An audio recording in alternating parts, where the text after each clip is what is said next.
The Selfish Path to Romance. Download Chapter 1 for free at drkenner.com and at amazon.com. Hi, Dr. Kenner. I'm a 20-year-old single male, and I'm looking for a real love story, which I'd like to call the ultimate relationship. When a girl says she loves me, or whenever I feel committed to some girl, I just want to walk away and put an end to the relationship. I'm not the type of guy who wants to have a short-term relationship. Is this normal? Maurice. Now, Maurice, what you're identifying is mixed, unanalyzed emotions. You're ambivalent, and one of the skills is to explore your own ambivalence. You have very mixed feelings. On one hand, you want this ultimate relationship. On the other hand, you sabotage yourself and you put an end to any good relationship that you could have. So part of that is really learning to know yourself.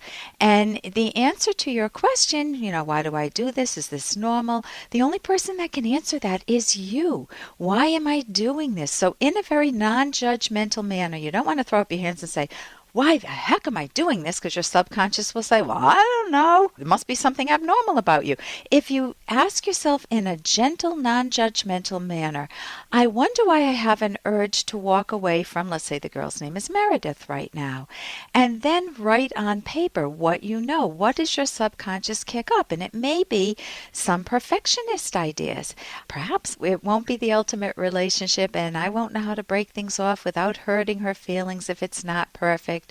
Or another possibility, it could be fear of rejection. If I get too close to Meredith, she may see who I really am, and I'm uncomfortable with that, and I may not be able to handle the rejection. I'll feel like a loser. I'll feel defeated. Another possibility, you might discover that it's trauma related, and this happens for many people. I really want a phenomenal relationship, but I have the history of seeing my parents go through a horrific divorce, and I remember promising myself that I would never put myself or my kids through that. So if I get too close to Meredith, I put myself at risk for eventually splitting up. So that's a third possibility. The first was perfectionism, another was fear of rejection, the third is trauma related. A fourth, hey man, you're 20 years old. Fourth is fear of pregnancy, because if you get too intimate too fast, suddenly she finds out that she's pregnant. What then? Everybody in your age category, and even before your age and then after your age, has that fear, especially the guy, because they're not the decision maker in the case of having a child, but the woman also struggles with that. So that's something definitely to take seriously. And a fifth possibility is that you just feel clueless. You don't know how to introspect. You don't know what an ultimate relationship consists of. And for that, I would highly recommend getting the book that Dr. Ed Locke and I wrote. It's called The Selfish Path to Romance, How to Love with Passion and Reason. And we talk about how to make yourself lovable so that you feel good about yourself and worthy of a relationship. And that involves multiple things. You want to avoid faking self-esteem, faking that you're better than you are. You want to know how to deal with blows to your self-esteem. If someone does leave you, how do you handle that? You want to develop moral character, and by that I mean honesty and integrity and being a person that you admire, being productive. You want to learn how to value your values in life and pursue them, including romance. You need to care about your appearance. Nobody likes a schlump except for another schlump. That doesn't mean you can't go around and kick around clothes around the house occasionally, or, that's fine too. But if you always dress like you don't respect yourself, other people will treat you that way. So first you need to learn how to make yourself lovable. And then we have another part in our book, a whole section with 4 chapters on finding your soulmate.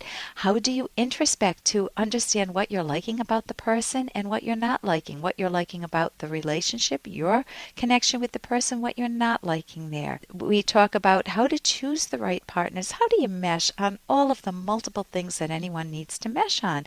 And that includes, obviously, moral character. You both want to be honest. It includes having good communication skills so you can keep the relationship going.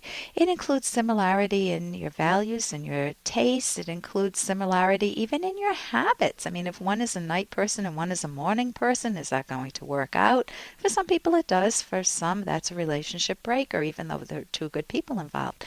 It involves what I would say is the core of a romantic relationship, which is emotional intimacy. How do you achieve that with another individual and keep that robust over the long term if you want the ultimate relationship? I also think, Maurice, is a problem with the word ultimate. When I married my husband, I said, I don't know, we may grow in different directions. This is privately to myself, and I don't know if it will last or not, but from everything I know right now, I adore him. He is my world, and if anything changes, so be it. I'll deal with it then. Well, luckily, we've been married for years. I've stopped counting, but it's wonderful. That would be a wonderful help. Again, you can get our book at Amazon.com. The name, again, is The Selfish Path to Romance, How to Love with Passion and Reason by Edwin A. Locke, Locke, and Ellen Kenner. So I'm sure that will put you on a better path. Here is a question I received from Joe. Hello, I have been verbally abusive in the past, and later on I have verbally abused other people. At first it made me feel better, but then it made me feel worse later on, lowering my standards. I now find that I accidentally mutter under my own breath, and I'm left thinking, did I just say that about someone when I didn't want to? How can I stop muttering under my breath so I'm not wondering if it was audible? Sincerely, Joe. Well, Joe, you're right about the aggression. Let me address that first. When we speak aggressively to somebody, it feels good in the moment because you're expressing yourself, and later on you have a guilt hangover. Oh my God, I said that. So you need to know how to express yourself better. You need communication skills, and that will help with the muttering too. Because if your only way of communicating is to say, well, she's a bitch, or I can't believe he said, he's such an incredible pain in the butt. If you find yourself saying that, you need to know how to say that more accurately and appropriately. It bothered me when you called me an idiot. I'm hoping that will stop. Now, that would be much better to say to him rather than you're a pain in the butt. So you want to give yourself the opportunity to learn communication skills, and you could just Google communication skills and come up with listening skills and speaking skills, or maybe take a course in it or find a good book in it. You can go to my website, drkenner.com, and look at the books I recommend there. And here's a little more from Dr. Kenner. Trust. Very important in a relationship. It's also very important in a clinical situation. Why is trust the most important thing in making a breakthrough with a client?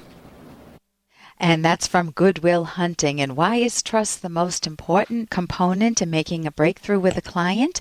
It's the same reason it's the most important component in making a breakthrough with anyone, whether it's your partner or your kids or an in-law.